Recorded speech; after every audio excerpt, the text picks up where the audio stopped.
The Hope Diamond is said to carry a centuries-old curse. But is it real?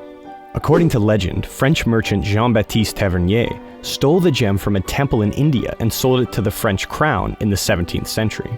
And thereafter, the mesmerizing blue stone brought misfortune to everyone who possessed it. Supposedly, a pack of dogs ripped Tavernier to shreds.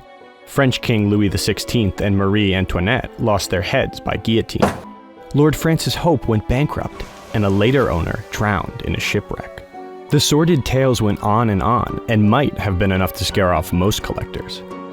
But when Parisian jeweler Pierre Cartier put the Hope up for sale in 1910, he had the perfect buyers in mind. Washington, D.C. socialites Evelyn Walsh McLean and her husband Ned.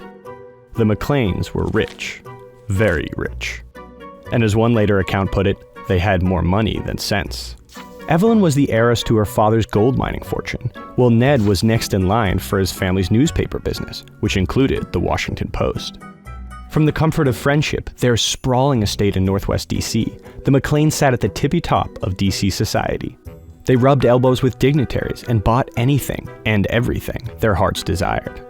In 1911, they agreed to pay the Cartier Jewelry Company $180,000, over $5 million today, for the Hope Diamond. It quickly became Evelyn's calling card. She wore it everywhere. And as for the curse, bad luck objects for me are lucky, she wrote. But fate would test that theory again and again. After the Hope Diamond came into their lives, Evelyn and Ned endured a remarkable string of tragedies. Their young son Vincent was hit by a car and died. Ned spiraled with alcohol. Evelyn battled a morphine addiction. They got wrapped up in a political scandal with the Harding administration. Their debts mounted, their marriage fell apart, they lost control of the Washington Post. Ned was committed to a mental institution. The couple's daughter Evie died by suicide.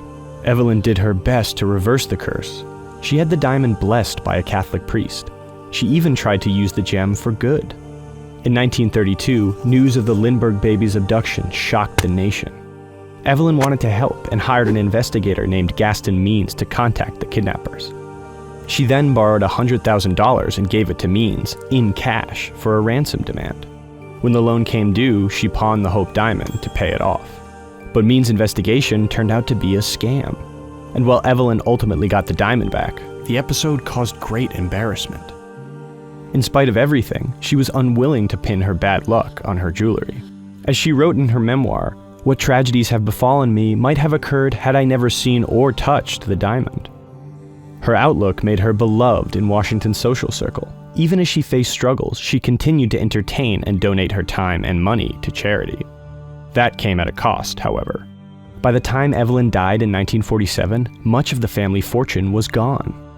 To help cover debts, her heirs reached an agreement to sell her jewelry to collector Harry Winston. The Hope Diamond and its rumored curse were shipped off to New York. They wouldn't be gone long. In 1958, Winston donated the Hope to the Smithsonian to be the centerpiece of the National Gem Collection in Washington. He sent it via U.S. mail, and with much fanfare, postman James Todd delivered the gem to museum officials. They were thrilled. But as the Daily Oklahoman's cartoonist alluded, some Americans wondered if the acquisition was such a good idea. Museum leaders received numerous letters begging them to reject the diamond, out of fear it would cause disaster for the nation. And concerns mounted with reports of Postman Todd's misfortunes. The Smithsonian's position was, and remains, that there is nothing to fear. In 2006, Smithsonian anthropologist Richard Curran published an exhaustive study showing that many of the morbid tales associated with the diamond were inaccurate, or made up entirely. A master salesman, Pierre Cartier had stitched together the stories to create a mystique around the gem. He was wildly successful. More than a century later, the Hope Diamond is one of the most popular exhibits at the Smithsonian, thanks largely to its sinister reputation, and some eerie coincidences in Washington.